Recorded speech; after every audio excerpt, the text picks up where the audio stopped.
take me back to your place. I'll try not to bother you, I promise. 'Cause it's cold in here, and I wish it was hard. The sink's broke, it's leaking from the faucet, and I'm fractured from the fall. And I wanna go home.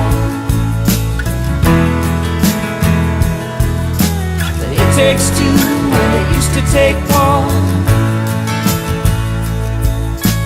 It takes two when it used to take only one. Well, my money's no good when I'm up to no good. No good ever comes from it, honest.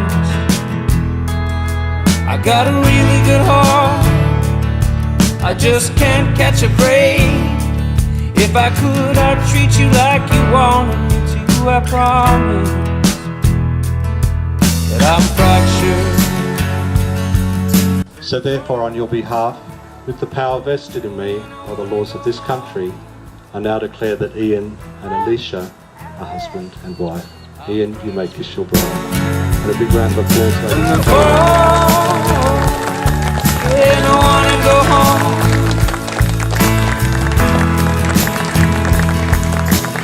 It takes two when it used to take one.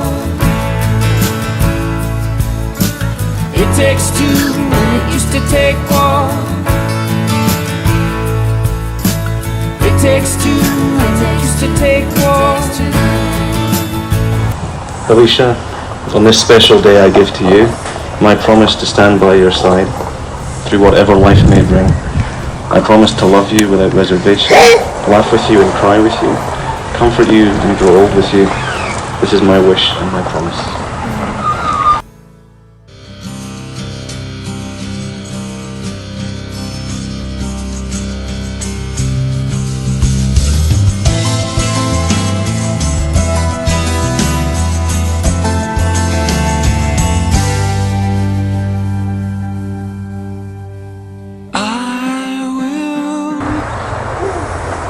Ian, on this special day, I also give to you my promise to stand by your side through whatever life may bring.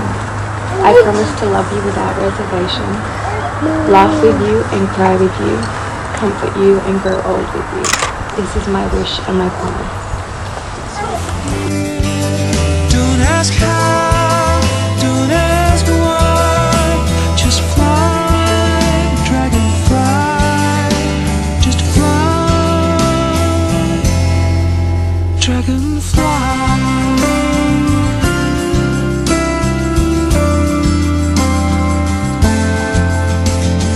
I will never bring you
take me back to your place.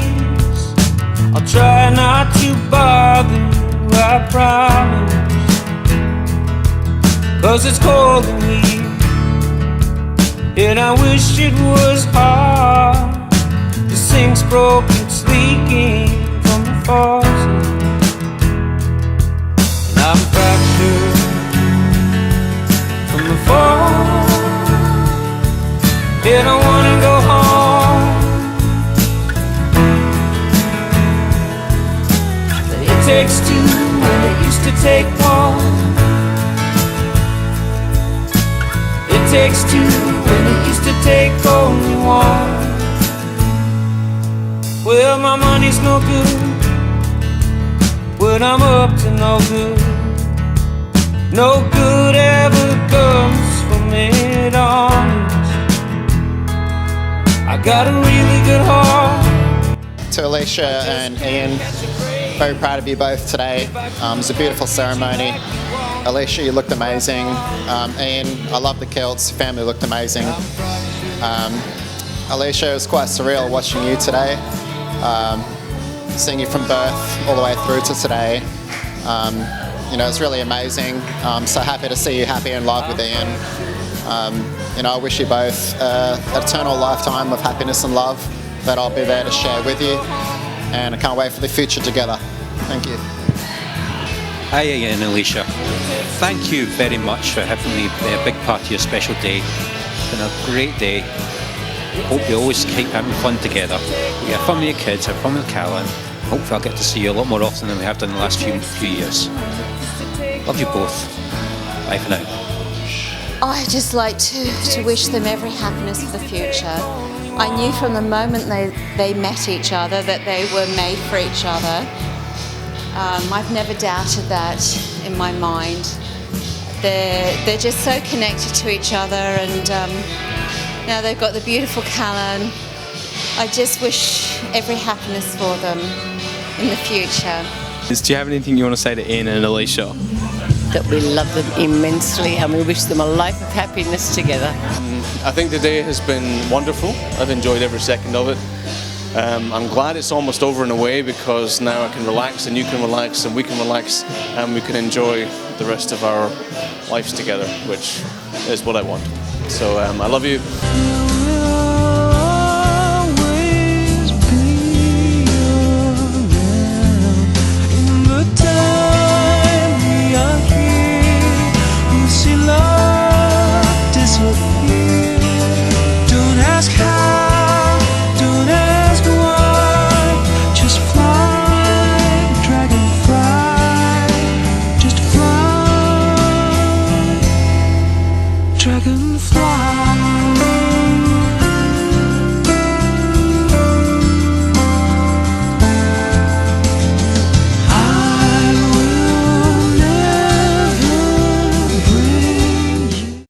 I'd just like to thank everyone for being here tonight, to actually share a special occasion with us, something that we'll remember forever. And I'd also just like to say to my sister Alicia, when you're ready.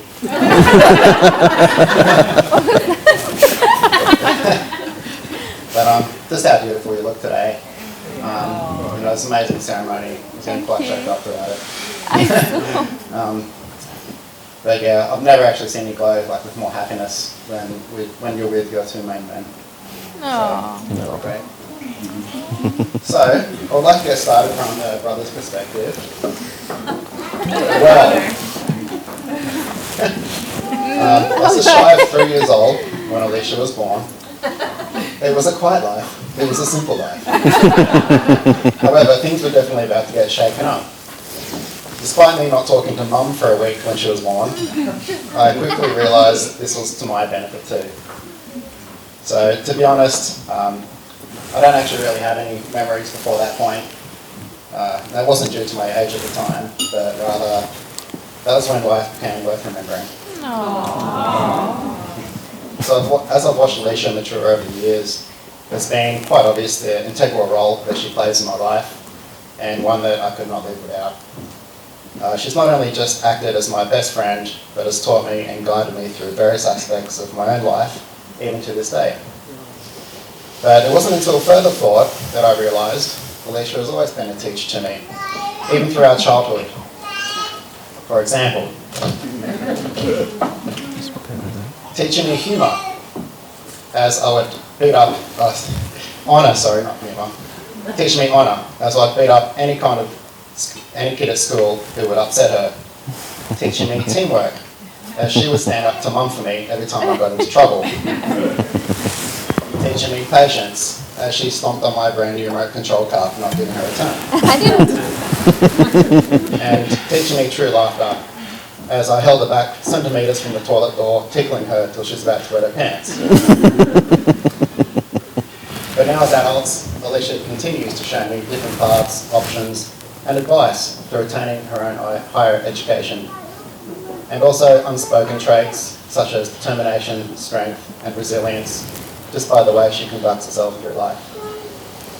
And of course, always being there for many laughs, as I hope I've been able to return these favours and will continue doing so forever. Now, Ian, we never ended up having that big brother talk, but this one is one of happiness and admiration.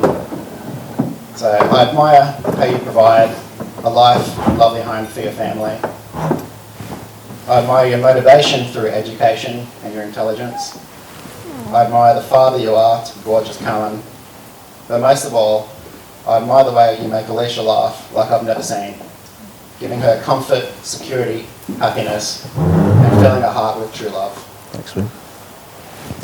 I'm proud to welcome you into our family, and I also think we should go for motorbike rides when I get a bike again too.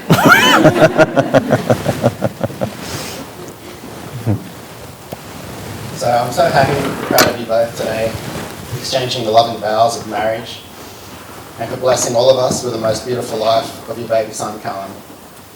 So if everyone can please raise a glass and join with me in a toast to my little sister and my new brother, Mr. and Mrs. Field. Thank you. I should probably go shower. I'll go. I'll carry on.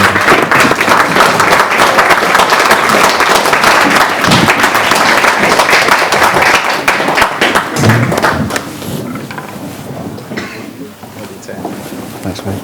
Okay. Every couple have very unwisely asked me to say a few words. Since at my age, the only part of me that still works is my mouth, that's probably highly appropriate. They tell me it's traditional for the father of the groom to welcome the bride and the bride's family into their family, a sort of family feuds. So tonight it's a pleasure and a privilege to do that. I first met Alicia, I think, when Ian brought her to my office at uni to meet her.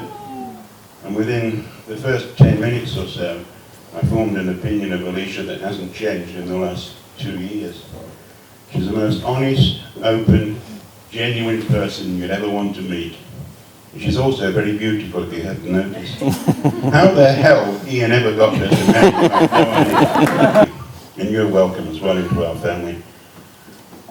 Finally, I know it's been probably a matter of lifelong regret to Ian that he couldn't choose his own father, but please drink a toast to Alicia Field. Alicia Field. Thank you, David. Dad.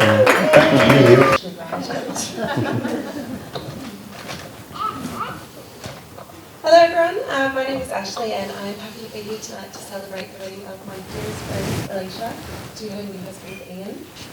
Alicia is absolutely stunning tonight. Ian is a very lucky one. I wasn't asked to give a speech today, but it dawned on me. I am the only person who knows every single embarrassing story about Alicia. Who better to share all her secrets? But I googled Maid of Honour speeches and realised I'm not supposed to share any of those. I'm supposed to be sweet, lovely and emotional, so I won't tell you all of the stories that will be for red-faced. If you want to hear those, come and see me later. Alicia and I first met 20 years ago in the 4th grade, but we didn't exactly talk to each other. It took 4 years for us to become friends. It was our first year at high school. A mutual friend of ours had convinced me to skip school with her. It wasn't until after I agreed that I discovered Alicia would be coming too. Sorry, Margaret. I won't go into detail on our adventure that unfolded on that day, but what I would like to share with you are the things that I learnt about Alicia on the day that we became friends. I learned that she has an amazing sense of humour, along with the ability to make you laugh uncontrollably until tears stream down your face. I learnt that she is so much more than a pretty face. She is quite intelligent and a lot smarter than she has ever given herself credit for. I learnt that she cannot carry a tune to save her life, and that listening to her sing could almost be considered a form of torture. I learned that when it comes to her friends and family, she loves them fiercely and is incredibly loyal to those who love her. And I learned that she can be a total klutz after she fell over, sprained her ankle, and I had to carry her back to school down a steep, muddy hill. These are just things that I learned in a matter of hours. Over the last 16 years, I've been lucky enough to see Alicia grow, mature, and evolve into the striking woman that sits before us today. She truly is as beautiful on the inside as she is on the outside. A loving daughter, sister, friend, mother, and now wife. Ian, you have chosen a wonderful woman to be your wife, and all I ask is that you take good care of her and always keep her laughing. I love Alicia like a sister, and now that you are her husband, I will love you like a brother. Alicia, I'm honoured to still be one of your closest friends and celebrate with you on this special day. Thank you for being such a wonderful friend. I loved your infectious laugh, open heart, and brutal honesty. Always know that no matter where in the world we may find ourselves, my family and I are always there for you and yours. Please join me and raise your glasses to Alicia and Ian. May each day of your life together be full of love, laughter, and happiness.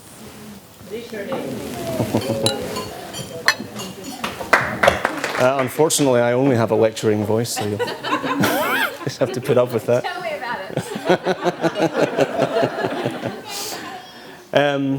It's really quite something to see so many people from different compartments of our lives who we love and spend our time with all come together into one room, drinking and laughing together. It's quite overwhelming. It's also quite touching and greatly appreciated that everyone made the effort to come. Some people have come from very far away. Scotland, obviously. Ewan comes from somewhere, Upper Badgery, somewhere in Englandshire anyway, he's from there. And people have come from all over, and even just people from the Lower Scotland, that's right. And even people from the Gold Coast, it's quite a trek to come out to the mountains, so we quite appreciate it. As I say, it's quite overwhelming. We were watching an interview recently with Jerry Seinfeld, love him or hate him. I know Neil's not a big fan of his, but we were watching an interview with him anyway, and he was talking about filming the last episode of Seinfeld, and he said something which struck a chord with both of us. He said there's certain events in life that you know going into them are simply going to be too big for the human brain to actually comprehend at the time and to properly assimilate at the time. You'll know that you're there, you'll appreciate it, you'll enjoy it, you'll be very happy, but it won't be till afterwards that you can reflect on it, that all the full colour will come back into those memories. So I hope you'll all take it as a compliment when I say that my puny human mind is just about at full capacity just now, but that I and Alicia also look forward to spending the next weeks, months and years reliving the memories that we've developed today in glorious Technicolor. So thank you all for coming. And now a groom's speech, I think, is really just meant to be Alicia would have anything to do with me whatsoever. Someone as elegant and beautiful and generally all-round fantastic as Alicia would spend time with me, let alone agree to marry me. And yes, she did. And it seems that she's actually quite fond of me, remarkably, despite herself. Even when I blundered my way through history's least erudite marriage proposal, which was so disjointed and incompetently delivered that she actually had to ask me to start again because she had no idea what I was doing. And even when I forgot to put the ring on her finger and happily trotted back to my seat in my triumph, I had to get back up again to go put the ring on. She still managed to find a modicum of appreciation and affection for me, so that's appreciated. But all joking aside, and if I can be permitted just a rare moment of sentimentality, I don't know that I believe in destiny and fate and all that sort of stuff. I'm not very spiritual. But it's undeniable that I fell in love with Alicia almost as soon as I met her. Excluding the stalking her Facebook before. But when I actually met her, I fell in love with her almost immediately. We've barely left each other's sides since, and I hope we never will. The way that I feel about you and the way you make me feel about me is something that's very rare and special, and I treasure it very much. So I forgot to bring my beer up. If I could ask you all just one last time, for me, to raise your glasses with a toast to my beautiful wee wife, Alicia. Alicia.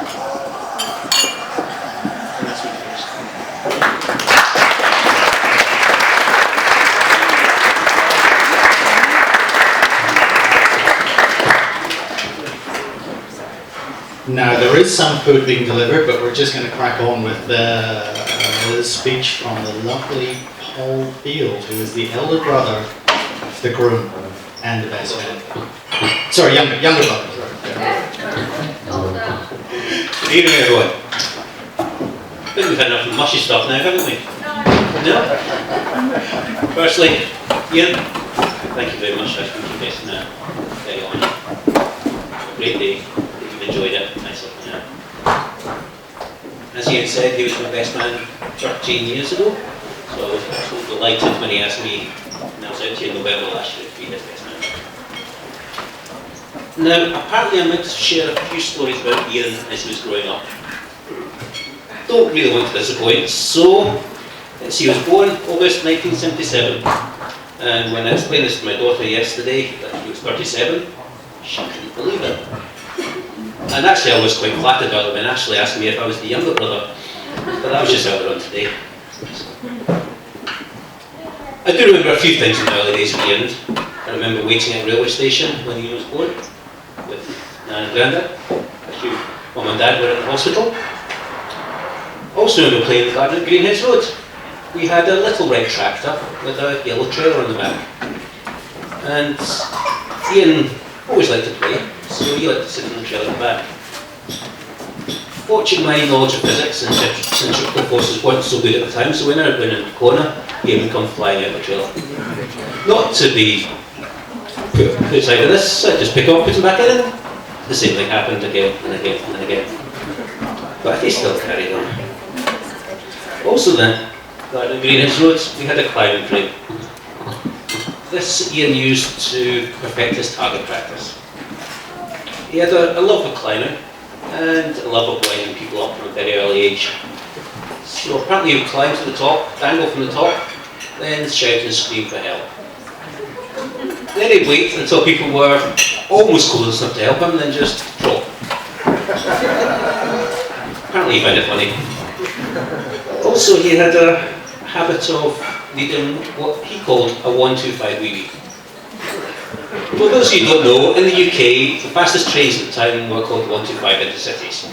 So 1-2-5 wee-wee was one which came up rather unexpectedly and needed to be relieved rather quickly. So when Ian was on the top of the climbing frame, apparently the shorts just came down and away he went.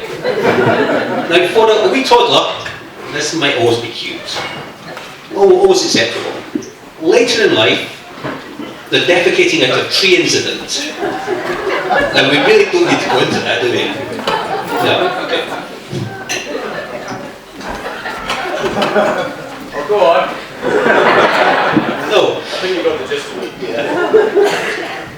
Yeah. As Clint mentioned earlier on, he was protective of his little sister.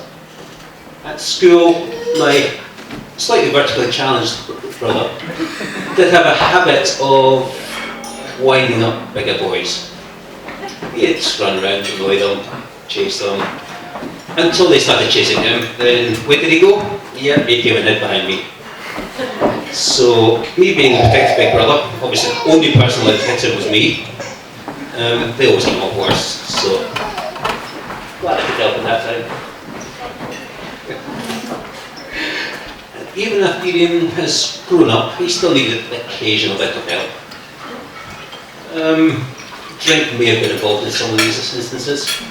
I remember once having to remove his contact lenses when his hands and arms seemed to stop working. There was another day, one morning, I got a phone call. Can you please go round to my house and remove the incriminating evidence from my room before Mum turns up? And just to keep on with the gist of things, I do seem to remember having to put you to bed on Thursday night. Yes, quite early. And don't quite know how, but various bits of costumes seem to be around the place all the time. I keep finding pink feathers everywhere. Even found this in the lodge this morning. And apparently there's photographic evidence somewhere that maybe Neil or Ewan.